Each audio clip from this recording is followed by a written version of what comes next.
What's up guys, Creighton here from LogicLounge.com, and I think this week we need to talk about Western Digital yet again. They've been up to their same antics, and this time it has to do with hard drives and how fast they spin. But before we get into that, let's talk about what Western Digital has been up to. A few months ago, they found out, or some very diligent people found out, that a lot of the higher capacity NAS storage drives were using shingled magnetic recording, which is a very bad idea. Basically, it can, in some instances, increase load times, as well as make an entire RAID array fail, which is not very good if you need reliable hard drives. So, after a bunch of outcry, Western Digital finally said, yeah, we do it. We're now labeling them, and tried to wipe their hands of the entire situation. Well, yet again, they have been caught doing some interesting things with their hard drives. Basically, over on the subreddit Data Hoarder, a user by the name of SBJF basically found that some of the 5400 RPM drives that Western Digital offers are actually 7200 RPM drives. Now, you may think this is a good thing when it comes to drive speeds. However, they use more power to spin at 7200 RPMs, plus they cause more vibrations. So if you're using them mostly in a cold storage or rarely accessed storage drive, you want lower vibrations. They'll cause less errors when in large RAID arrays or within large amounts of data. Plus, it seems like they're limiting their transfer speeds via the firmware rather than the actual physical speeds that these drives can come in. So it's quite interesting. He goes very deep into this article and into what he found using acoustics to figure out frequencies, to figure out how fast these drives are spinning.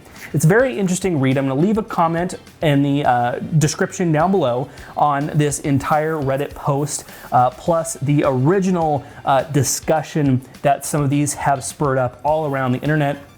Basically found some of these drives from consumer drives to NAS drives yet again that have been doing that, and it's quite interesting. And Ars Technica actually picked up on this, asked Western Digital for a comment, and their comment, by and large, basically says that 5200 or 5400 RPM drives don't really mean that anymore. They're using it as a class of drive rather than the actual physical spinning media, which is very much detractive of what has been the standard in hard drives for many, many years. I'm talking about 20 years. This is how hard drives have been classified. You have 7200 RPM drives, 5400 RPM drives, 10,000 RPM drives, and those drives, when you talk about RPMs, is the physical spinning platter. But Western Digital seems, and we don't really know how long this goes back, but they're trying to redefine that term as a class of service. So with a 5400 RPM drive, not really will that drive be spinning at 5400 RPMs. No, that's what you can expect the drive performance-wise with transfer speeds, with the performance of the platters. That is what they're trying to say, even though these drives are spinning at 7200 RPMs, which again, not necessarily a bad thing, but definitely a misleading thing. How can this affect somebody like myself or a large producer if I have a 5400 RPM drive that is actually a 7200 RPM drive? Well, like I alluded to earlier, more power uses just slightly a bit more power. So if you have large arrays, you're gonna end up taking more power off the top, as well as if these drives are spinning faster, they're causing more vibrations, and in large RAID arrays, they can cause drive failures, drive errors. It's just not a good idea. And when you buy a drive for a specific RPM, you're buying it for its performance and what the use case scenario you're using it for. So, well, Western Digital has been caught with their hands red-handed yet again. Personally, I really don't see how a day-to-day consumer is going to find these drives. If you are somebody who's after performance, you're definitely gonna be looking at a drive that is gonna give you 7200 RPM. So you're not looking for those lower class drives, you're looking for the higher performance drives, you're using an average drive. That's basically for the average consumer. But if you're a large company, or if you're gonna be using these in large arrays, yes, this can come into an interesting scenario. And they don't really list the actual drives that they found. They've tested some like the WD Elements, the MyBooks, the Red Pluses, which are their NAS drives, and found mixed results. Basically, if I'm reading this correctly, it looks like it's basically down to their WPAX,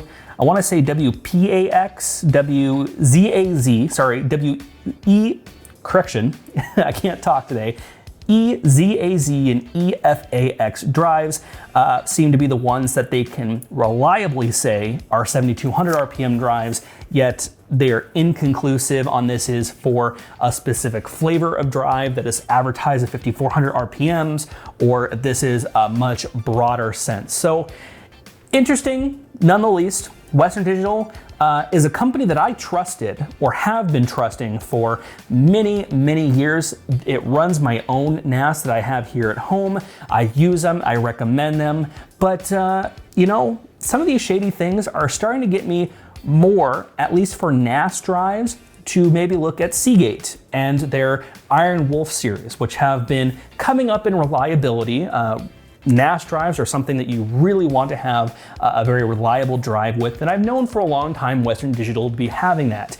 And that doesn't seem to be the fact here.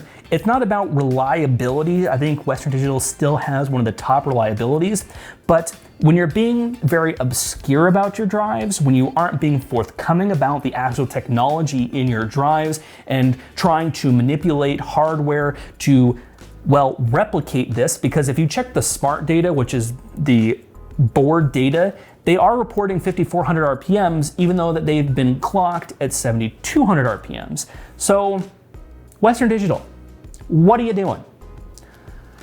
I don't know. I just don't know anymore.